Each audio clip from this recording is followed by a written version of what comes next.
How to obtain permanent residency if in the U.S. illegally.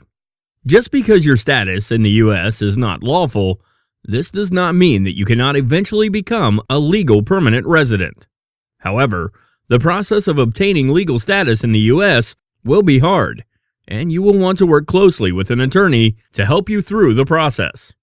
Generally, there are three ways that an illegal alien may apply for legal permanent resident status in the U.S. Number 1.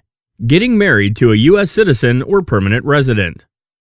A common scenario is for individuals to enter the U.S. legally, but then to overstay their visit, rendering them illegal.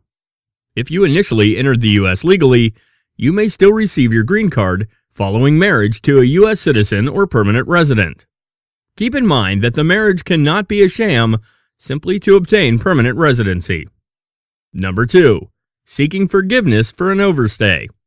Individuals who initially entered the U.S. legally and then overstayed their visit may be able to seek forgiveness from the government for their overstay, allowing them to obtain lawful status.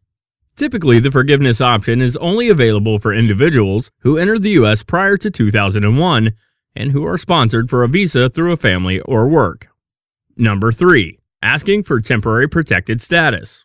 In extreme and difficult cases, you may be able to apply for temporary protected status.